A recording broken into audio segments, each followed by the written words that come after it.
The tremor is wrong. Tarek feels it not in his feet.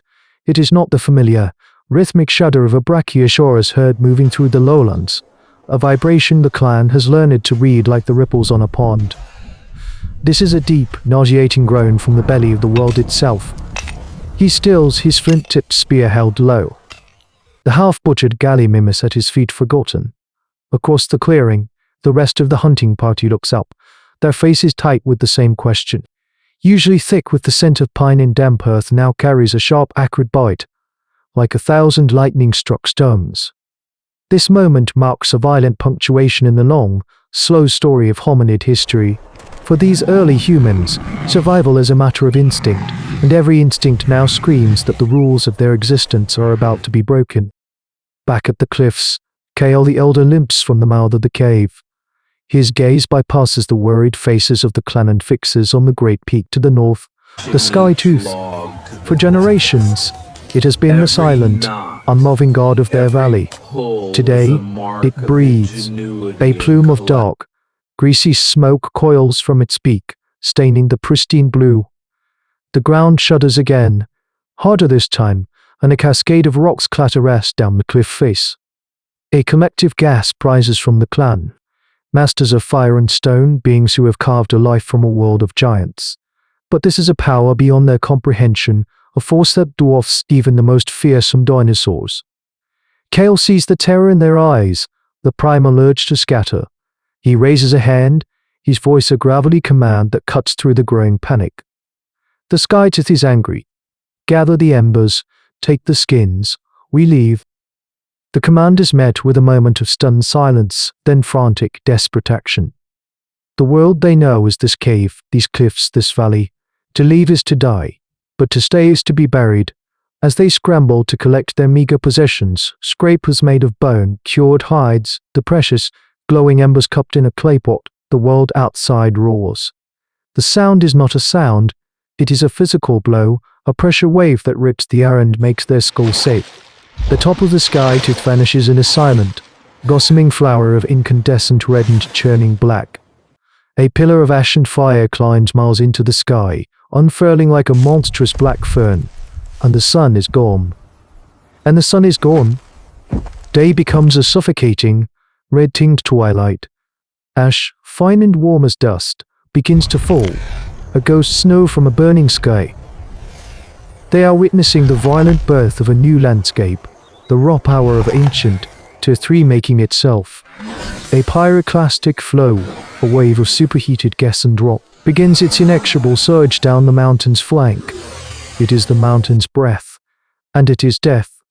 Kel shoves them forward, out of the cave and into the nightmare. They do not run from a beast they can see, they run from the air itself. The flight is a desperate, scrambling descent into a world unmade. They are no longer a clan but a string of terrified human ancestors, their movements dictated by the shuddering of the earth. The air is a thick, choking soup of grit that rasps the throat and blinds the eyes. Every breath is an act of will, a fight against the suffocating blanket of ash. Kale leads them not toward a destination, but simply away. Down, always down, always down. Following the path of least resistance as the roaring behind them grows into a constant, physical presence. They stumble into a narrow gorge, its walls steep and unforgiving, a natural funnel carved by ancient water. And it is here they discover they are not alone. The gorge is a river of life, a stampeding, panicked exodus of every creature that once roamed their valley.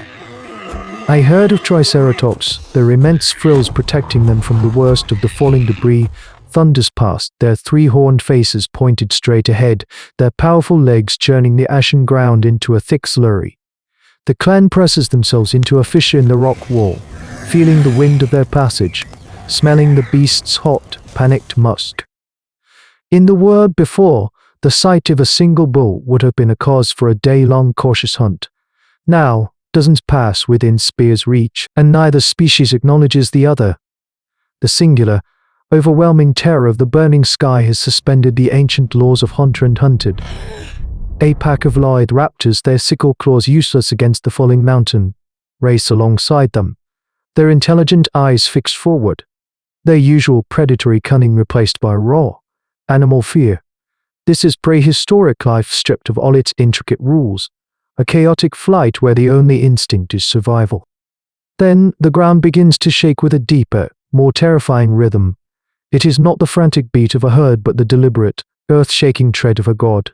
From the grey murk behind them, a shape resolves itself, a mountain of muscle and teeth moving through the chaos. A Tyrannosaurus Rex.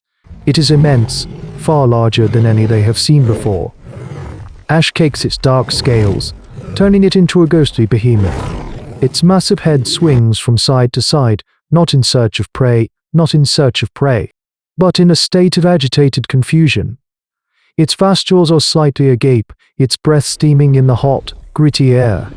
And moving beside it, almost in its shadow, is an Ankylosaurus, a living fortress of bone and scutes, its clubbed tail held low. The two ultimate enemies, the irresistible force and the immovable object, now run side by side, temporary allies against the wrath of the world itself. The sight is a profound violation of nature. A moment of such terrifying absurdity that it burns itself into Tyrannosaurus' mind. The king of the dinosaurs is not hunting, it is running for its life, just like them. It is just another piece of flesh in the river of monsters, and in that moment, the clan understands a terrible new truth. In the face of this cataclysm, they are all prey.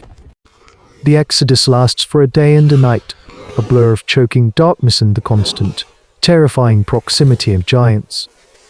The gorge finally widens into a valley floor untouched by the immediate pyroclastic surge, though it lies under a thick blanket of grey ash. The air is still hot but breathable. The river of monsters begins to slow, the shared panic giving way to exhaustion in the dawning return of old instincts. A tentative order begins to reassert itself. The herds of herbivores drift away from the carnivores, low moans and nervous snorts replacing the thunder of their flight. The T-Rex, its immense form a black silhouette against the smouldering red sky, has stopped. It stands panting, its great chest heaving, its gaze sweeping across the new, desolate landscape. The temporary truce is over. The primordial clock of hunger is starting to tick again. Kel knows their window is closing. He spots a tall, sheer rock formation, a mesa rising like a stone fist from the valley floor. It is defensible. He points with his spear, his voice a rock roke. There. Climb. There is no debate. The climb is treacherous, the rock face slick with ash. Terake goes first, finding handholds, securing ropes of vine for the others.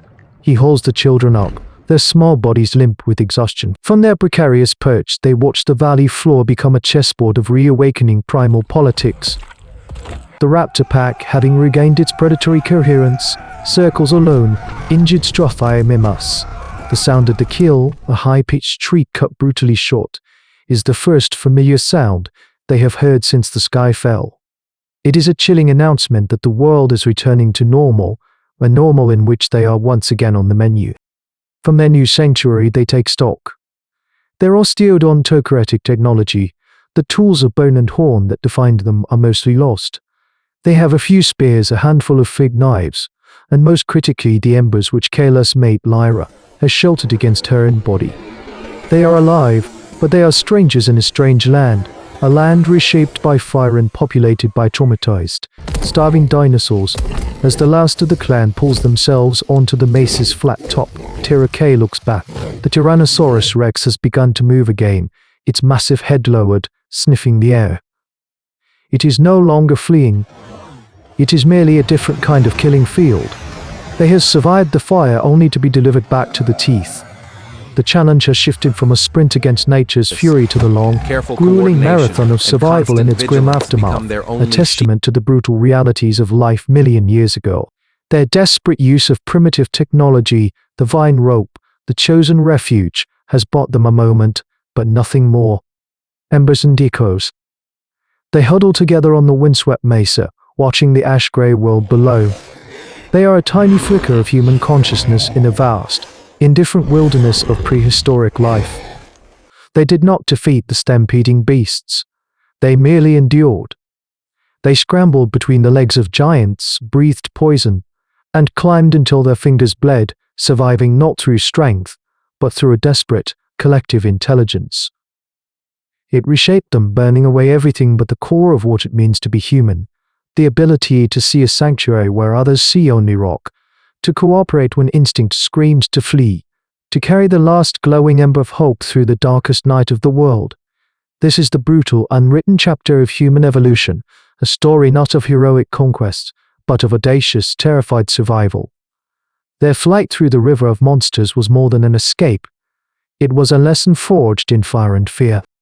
It taught them that even the gods of this world, the Tyrannosaurus Rex and its terrible kin, have something to fear. And in that shared terror, humanity found its own, unique brand of courage. This is the Chronicle of the Ash, not a tale of how we came to rule the world, but a memory of how we learned to survive its ending, and how to begin it anew.